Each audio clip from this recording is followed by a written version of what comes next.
45 साल की नीरज शर्मा पिछले कुछ महीनों से खौफ के साए में जी रही थी।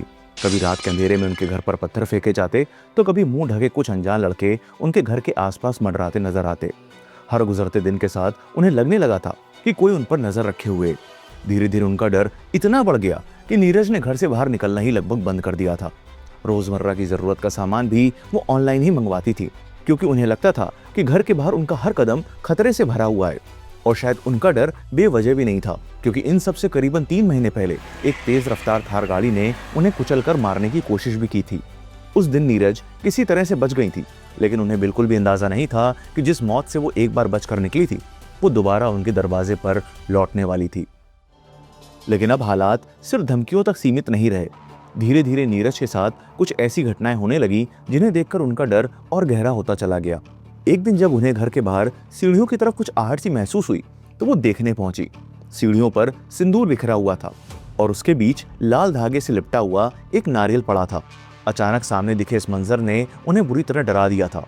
लेकिन बात सिर्फ यहीं खत्म नहीं हुई। कुछ दिन बाद नीरज को उसी जगह एक काली गुड़िया मिली, बिल्कुल वैसी जिसे आमतौर पर लोग काला जादू या टोटके से जोड़कर देखते हैं।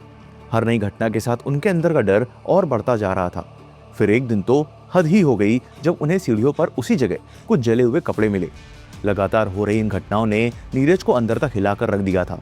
इसलिए सबूत के तौर पर नीरज ने इन सभी घटनाओं की वीडियो रिकॉर्डिंग कर ली थी और हर बार अपने भाई राकेश शर्मा को फोन करके पूरी बात बताई थी। इन सभी इंसिडेंट्स में एक बात हर बार कॉमन थी। ये सारी घटनाएं घर के मेन गेट के पास बनी सीढ़ियों पर ही मिलती थी। गेट के पास लगे शीशे पर पत्थर लगने से बने गैप को देखकर ये साफ लग रहा था कि ये सब कोई घर के बाहर से ही अंदर फेंक रहा था। वैसे भी उस घर में सिर्फ नीरज और उनका 17 साल का स्पेशली एबल्ड बेटा आर्यन रहते थे, इसलिए किसी भारी शख्स के बिना ये सब होना मुमकिन ही नहीं था। अपनी और अपने बेटे की सुरक्षा को देखते हुए राकेश शर्मा की सलाह पर नीरज ने घर के बाहर सीसीटीवी कैमरास भी लगवा दिए। इतना सब कुछ होने के बाद भी जिंदगी रुक नहीं सकती थी। आर्यन की फिजियोथेरेपी के लिए नीरज को मजबूरन घर से बाहर निकलना ही पड़ता था। शायद इसी मजबूरी का किसी को इंतजार था। शायद ये सब सिर्फ डराने के लिए कभी था ही नहीं। लेकिन अगर नहीं तो फिर इन सब के पीछे था कौन, और नीरज ही उसका निशाना क्यों थी? Welcome to the show. My name is Shashwat and you are watching the crime case of Neeraj Sharma. 3 जुलाई 2026, प्रताप नगर, जयपुर। नीरज शर्मा उस शाम करीबन 4:45 बजे अपने बेटे आर्यन को फिजियोथेरेपी के लिए लेकर गई हुई थी। फिजियोथेरेपी का सेशन चल रहा था कि इसी बीच उनके पास एक फोन कॉल आई। फोन पर कुछ ऐसा कहा गया जिससे वो सड़क पर निकलकर पैदल चलने लगी। वो अभी कुछ ही कदम आगे बढ़ी थी कि पीछे से करीबन 120 किलोमीटर पर आवर की रफ्तार से आ रही एक स्कॉर्पियो ने उन्हें सीधी टक्कर मार दी। टक्कर इतनी जबरदस्त थी कि नीरज कई फीट हवा में उछलने के बाद 100 फीट से भी ज्यादा दूर जाकर सड़क पर गिरी। स्कॉर्पियो बिना एक पल रुके उतनी ही रफ्तार से वहां से फरार हो गई। गाड़ी की स्पीड का अंदाजा इस बात से लगाया जा सकता था कि सड़क के किनारे बैठे लोगों को भी अपनी जान बचाने के लिए भागना पड़ा। जोरदार टक्कर की आवाज सुन आसपास के दुकानदार और राहगीर तुरंत मौके पर पहुंच गए, जहां नीरज खून से लथपथ बेजान हालत में सड़क पर पड़ी हुई थी। किसी ने तुरंत एम्बुलेंस को कॉल किया तो किसी ने पुलिस को। कुछ ही देर में पुलिस और एम्बुलेंस मौके पर पहुंची और नीरज को हॉस्पिटल ले जाया गया, लेकिन डॉक्टर्स ने उन्हें डेड ऑन अराइवल डिक्लेयर कर दिया। असल में टक्कर इतनी भयानक थी कि उनकी मौके पर ही मौत हो चुकी थी। घर पास में ही मौजूद होने की वजह से वहां मौजूद लोगों ने नीरज को तुरंत पहचान लिया था। इसलिए उन्होंने घर जाकर उनकी बेटी आयुषी को इस घटना की पूरी जानकारी देते हुए तुरंत हॉस्पिटल जाने के लिए कहा। आयुषी ने तुरंत अपने ताऊ मोहन स्वरूप और मामा राकेश शर्मा को भी इस हादसे की जानकारी दी। खबर मिलते ही पूरे परिवार में मातम छा गया। पोस्टमार्टम के बाद पुलिस ने बीएनएस के तहत इसे हिट एंड रन का केस दर्ज कर लिया। लेकिन इन्वेस्टिगेशन शुरू होने के कुछ ही घंटे बाद पुलिस स्टेशन में एक ऐसा बयान दर्ज हुआ जिसने इस पूरे मामले को सिर्फ एक सड़क हादसे से कहीं ज्यादा बड़ा बना दिया। उस बयान ने सिर्फ नीरज शर्मा की मौत पर ही सवाल नहीं उठाए, बल्कि इस परिवार में पहले हो चुकी एक और मौत को भी इस शक के घेरे में ला खड़ा किया। और अगर वो शक सच था तो क्या इस परिवार में हुआ ये दूसरा मर्डर था? क्या है पूरा सच, ये जानने के लिए चलते हैं इस कहानी की शुरुआत में। नीरज शर्मा जयपुर की एयरपोर्ट कॉलोनी में अपने छोटे से परिवार के साथ रहती थी। उनके पति विजय वशिष्ठ, जिन्हें लोग विजय शर्मा के नाम से भी जानते थे, राजस्थान हाई कोर्ट में लोअर डिवीजन क्लर्क यानी एलडीसी की पोस्ट पर काम करते थे। घर में उनकी 24 साल की बेटी आयुषी थी, जो एलएलबी की पढ़ाई कर रही थी, और 17 साल का बेटा आर्यन, जो स्पेशली एबल्ड था। घर की फाइनेंशियल कंडीशन काफी स्ट्रांग थी और उनके पास कई प्रॉपर्टीज, जमीनें और पैतृक संपत्ति थी। परिवार छोटा था, इसलिए विजय की सरकारी नौकरी से घर आराम से चल रहा था और जिंदगी सुकून से गुजर रही थी। लेकिन साल 2025 में इस परिवार पर ऐसा दुख टूट पड़ा जिसने सब कुछ बदल कर रख दिया। बात है दिसंबर 2024 की, जब नौकरी के दौरान ही ऑफिस आवर्स में आयुषी के पिता विजय को ब्रेन हैमरेज हो गया। आनंद फानन में उन्हें हॉस्पिटल में एडमिट करवाया गया, जहां उनकी कंडीशन क्रिटिकल और बचने के काफी कम चांसेस बताए गए। अब आप समझ सकते हैं कि जब घर का इकलौता कमाने वाला इंसान जिंदगी और मौत के बीच लड़ रहा हो तो सिर्फ दुआएं ही नहीं बल्कि मजबूरियां और भविष्य को लेकर बातें भी शुरू हो जाती हैं। सबके दिमाग में यही था कि अगर विजय को कुछ हो गया तो परिवार कैसे चलेगा। ऊपर से बेटे की मेडिकल नीड्स भी हैं और बेटी भी पढ़ाई कर रही है, सो हर पॉसिबिलिटी को लेकर बातें चलने लगी थी। अब इसमें दो पहलू थे और जो इस केस के रूट कॉज भी बने। दरअसल आयुषी के अपनी माँ से कुछ खास संबंध नहीं थे और काफी अरसे से एक मनमुटाव दोनों के बीच चल रहा था, जिसके पीछे की वजह थी वो बेफिजूल की सोच, जिसमें उसे लगता था कि माँ सिर्फ छोटे भाई पर ही पूरा ध्यान देती हैं, उससे ही प्यार करती हैं और उनका फोकस सिर्फ भाई की ही परवरिश और केयर में रहता है। चाइल्ड साइकोलॉजी में से परसीव्ड पेरेंटल फेवरेटिज्म कहा जाता है। कई बार जब एक बच्चे को लगता है कि उसके सिबलिंग को उससे ज्यादा वक्त, केयर या अटेंशन मिल रही है, तो चाहे उसके पीछे मजबूरी ही क्यों ना हो, उसके अंदर धीरे धीरे कंपैरिजन, इमोशनल निग्लेक्ट और रिजेंटमेंट की फीलिंग पैदा होने लगती है। ये जरूरी नहीं होता कि पेरेंट्स वाकई भेदभाव कर रहे हो, कई बार सिर्फ परसेप्शन ही इतना मजबूत हो जाता है कि बच्चे हर चीज को उसी नजरिए से देखने लगते हैं। आर्यन की स्पेशल मेडिकल नीड्स की वजह से नीरज का ज्यादा वक्त उसके देखभाल में गुजरता था, लेकिन उनके लिए दोनों ही बच्चे बराबर थे। फॉर्चुनेटली आयुषी के पिता की तबीयत में सुधार होने लगा और डॉक्टर्स की कोशिशों से उनकी जान बच गई, लेकिन ये रिकवरी सिर्फ इतनी थी कि वो जिंदा थे। उनकी हालत अभी भी बेहद नाजुक थी। ब्रेन हैमरेज ने उन्हें इस हद तक प्रभावित कर दिया था कि वो बेड से उठ भी नहीं पाते थे। यहाँ तक कि खाना खाने के लिए भी उन्हें फीडिंग ट्यूब का सहारा लेना पड़ता था। लेकिन वक्त के साथ सेहत में हो रही प्रोग्रेस को देखते हुए सभी को उम्मीद थी कि वो जल्द ही पूरी तरह से फिट हो जाएंगे। लेकिन एक दिन आयुषी अपने कजिन यानी ताऊ के बेटे बलराम को बुलाती है और उसकी गाड़ी में अपने पिता को बिठाकर माँ से ये कहकर ले जाती है कि वो किसी अच्छे प्राइवेट हॉस्पिटल में उनका इलाज करवाएगी ताकि पापा जल्दी रिकवर कर जाएं, क्योंकि सरकारी हॉस्पिटल में हुए इलाज की वजह से उनकी रिकवरी स्लो है। अब माँ ने आयुषी को समझाने और रोकने की कोशिश की, लेकिन उसने उनकी एक नहीं सुनी और अपनी जिद पर उन्हें लेकर चली गई। माँ ने ये बात अपने भाई यानी आयुषी के मामा संतोष को भी बताई। एक दिन बीता, 2 दिन बीता, एक हफ्ता बीत गया, लेकिन लाख बार भी पूछने पर भी आयुषी ने किसी को भी ये नहीं बताया कि उसने अपने पिता को कहाँ एडमिट करवाया है। इस बात को लेकर घर में काफी झगड़ा भी हुआ। यहाँ तक आयुषी अपनी माँ से हाथापाई पर उतर आई, लेकिन उसने किसी भी हाल में अपना मुंह नहीं खोला। हफ्ते, महीनों में गुजर गए, लेकिन आयुषी अपने पिता को कहाँ लेकर गई ये किसी को भी नहीं पता था। बस हर बार वो एक ही रटी रटाई बात कह देती थी कि उनका इलाज चल रहा है और वो जल्दी ठीक होकर घर आ जाएंगे। अब जरा सोचिए कि वो खुद से अगर प्राइवेट हॉस्पिटल में इलाज करवा रही थी तो वो उस हॉस्पिटल का बिल कैसे पे कर रही थी। अप्रैल 2025, 3 महीने गुजर गए थे, लेकिन विजय वशिष्ठ कहाँ और किस हाल में थे इसकी जानकारी आयुषी के सिवा किसी और को नहीं थी। तभी एक दिन आयुषी अपनी माँ और मामा को कॉल कर जल्दी से निविक हॉस्पिटल आने के लिए कहती है। जब वो लोग हॉस्पिटल पहुंचते हैं तो पता चलता है कि कुछ दिन पहले ही आयुषी ने अपने पिता को क्रिटिकल कंडीशन में एडमिट करवाया है। डॉक्टर्स ने बताया कि विजय के हार्ट में 90% ब्लॉकेज है, लिवर पूरी तरह से डैमेज्ड है और दोनों फेफड़ों में पानी भर चुका है। अब नीरज और उनके भाई संतोष हैरान थे कि जो शख्स 3 महीने पहले तक रिकवर कर रहा था वो अचानक इतनी बुरी कंडीशन में कैसे पहुंच गया। डॉक्टर्स ने बताया कि जहां तक उन्हें बीते कई वक्त से प्रिस्क्राइब्ड दवाएं भी नहीं दी गई थी। आखिर काफी कोशिशों के बाद भी डॉक्टर्स उन्हें बचा नहीं सके और उन्होंने दम तोड़ दिया। हैरानी की बात यह थी कि विजय का अंतिम संस्कार आयुषी ने ही अपने कजिन बलराम के साथ मिलकर उनके पैतृक गांव में ही करवा दिया। विजय की मौत के बाद सबसे बड़ा सवाल था कि अब घर का खर्च कैसे चलेगा, लेकिन सरकारी नियमों के मुताबिक कंपैशनेट अपॉइंटमेंट के तहत विजय की मृत्यु के बाद उनके परिवार के किसी एक अडल्ट क्लोज फैमिली मेंबर को उनकी जगह नौकरी मिल सकती थी। इस नौकरी के लिए नीरज और आयुषी दोनों ही एलिजिबल थे, पर आयुषी की खुद की इच्छा थी कि वो ये नौकरी करे और इसके लिए उसने अपना मन भी बना लिया था। लेकिन तब आयुषी के मामा राकेश शर्मा ने एक अलग सलाह दी। उन्होंने नीरज को समझाया कि आयुषी की पूरी जिंदगी अभी उसके सामने पड़ी है, वो पढ़ लिख कर अपनी मेहनत से इससे भी अच्छी नौकरी हासिल कर सकती है, लेकिन छोटे बेटे आर्यन को अपनी माँ के सहारे की जरूरत पड़ेगी। ऐसे में अगर नीरज ये सरकारी नौकरी कर लेती है तो न सिर्फ वो घर की जिम्मेदारी संभाल पाएगी बल्कि आयुषी की पढ़ाई भी बिना किसी रुकावट के पूरी करवा सकेंगी। नीरज को अपने भाई की ये एडवाइस सही लगी। पति को खोने के बाद वो अंदर से पूरी तरह टूट चुकी थी, लेकिन अपने दोनों बच्चों के भविष्य के लिए उन्होंने खुद को संभाला और कंपैशनेट ग्राउंड पर नौकरी के लिए एप्लीकेशन दे दी। कुछ ही समय बाद नीरज शर्मा को राजस्थान हाई कोर्ट में वही सरकारी नौकरी मिल गई। उन्होंने घर संभालने का पूरा भार अपने कंधों पर ले लिया ताकि उनकी बेटी इतनी कम उम्र में ही जिम्मेदारियों के बोझ तले ना दब जाए।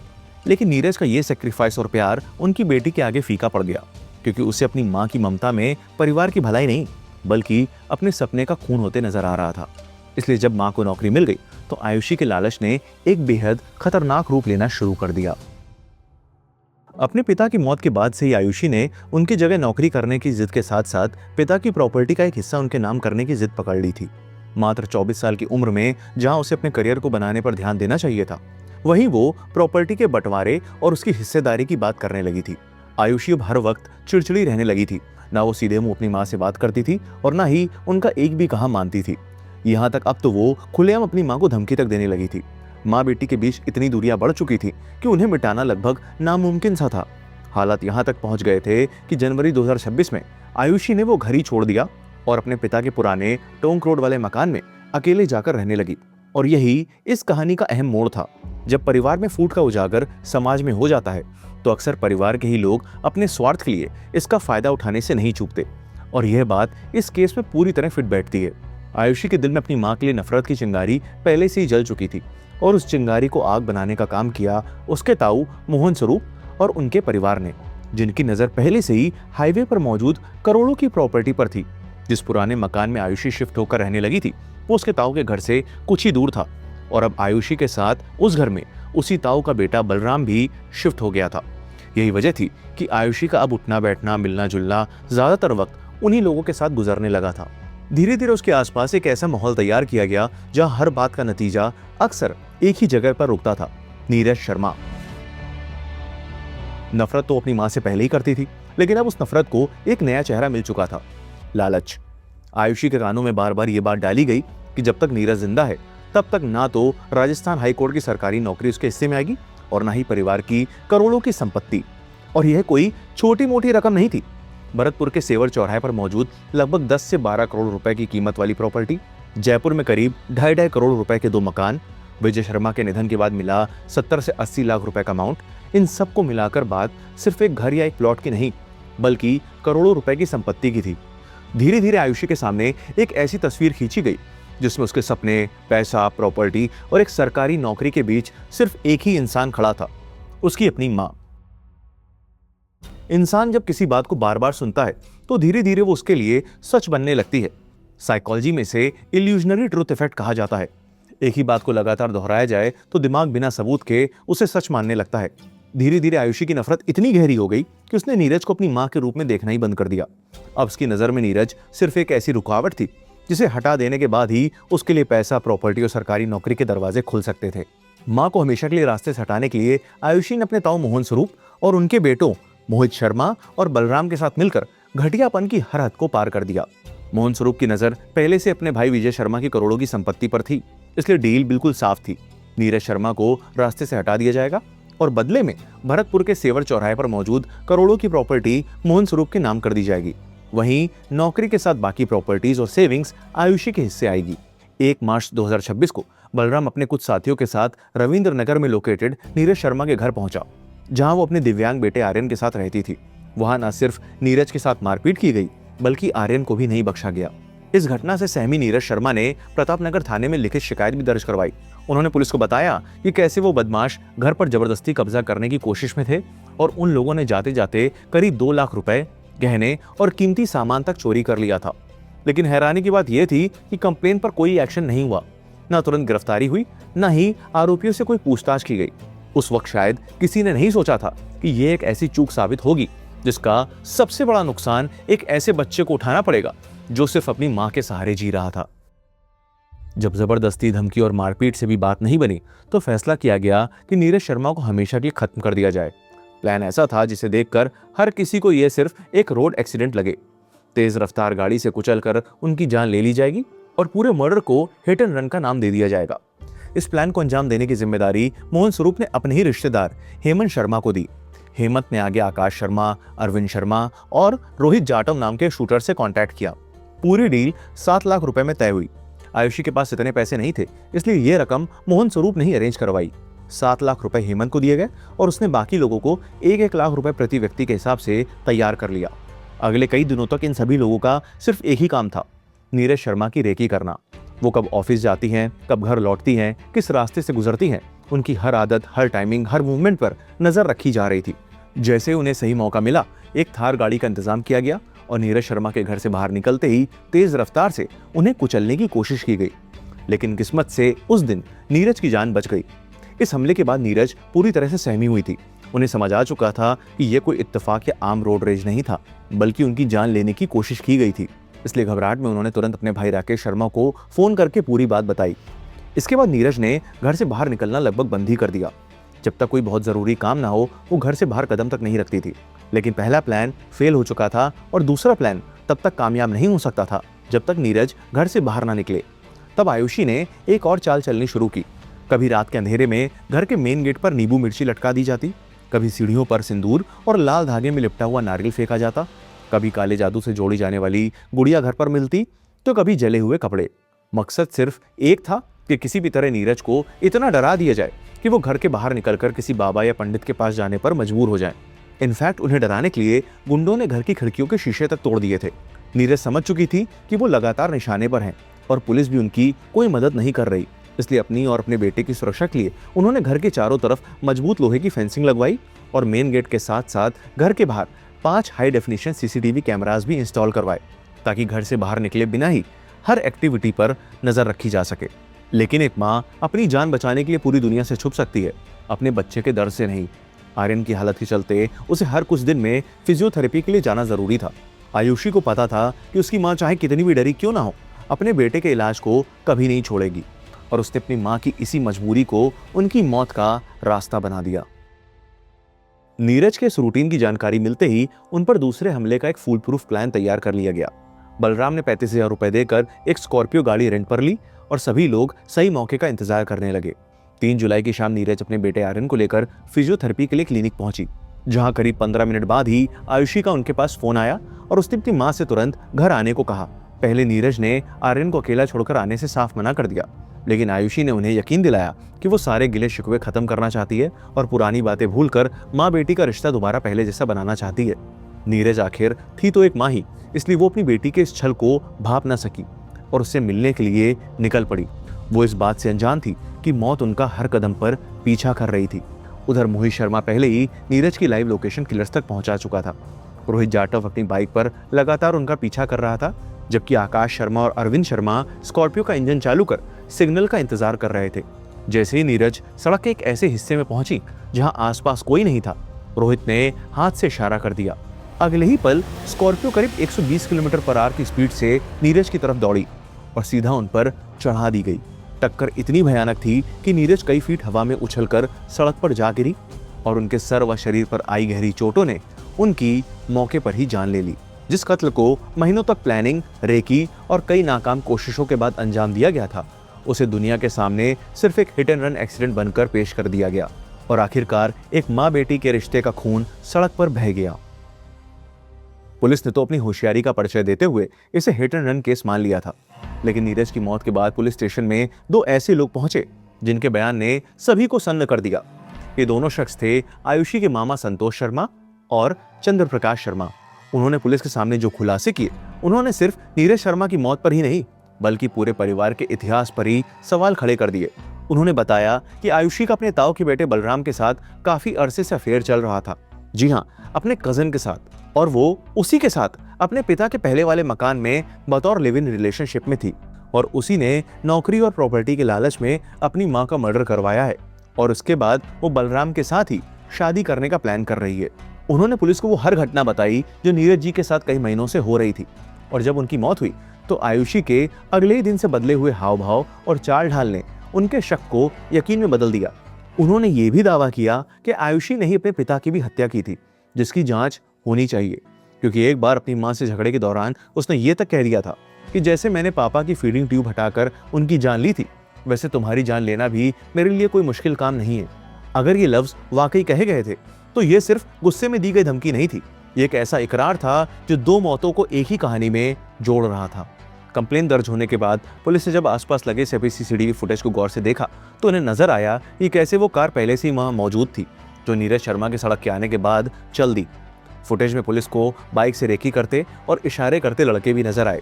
साथ ही ये भी नोटिस किया कि कैसे नीरज शर्मा रोड के राइट साइड में चल रही थी और रोड पूरी तरह से खाली थी, लेकिन फिर भी कार सीधे चलते चलते उनकी ओर मुड़ी। जब पुलिस आयुषी को अरेस्ट करने गई तो उसने अपने लॉ की डिग्री की अकड़ दिखानी शुरू कर दी और उल्टा पुलिस को ही कानून पढ़ाने लगी।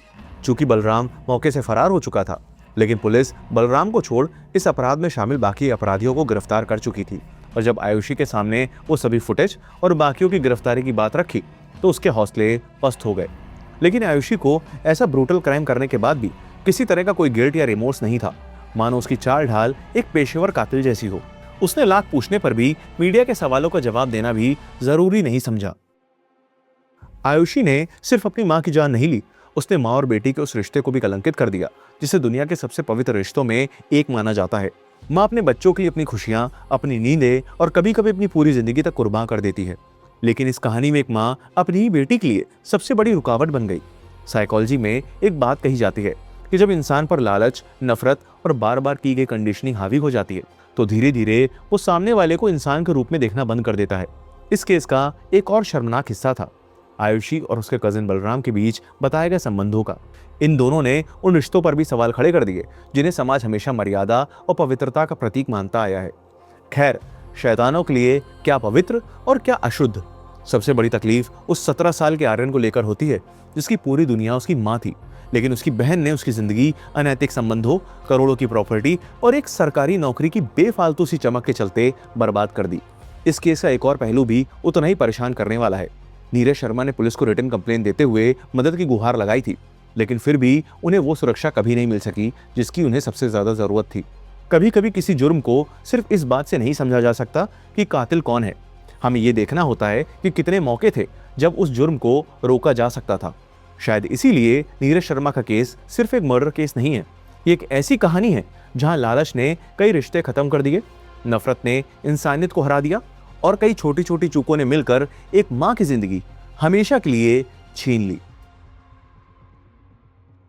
अगर आप क्राइम केसेस ऑडियो फॉर्म में सुनना पसंद करते हैं तो आप स्पॉटिफाई पर हमारे पॉडकास्ट को सुन सकते हैं, जिसका लिंक डिस्क्रिप्शन में दिया हुआ है।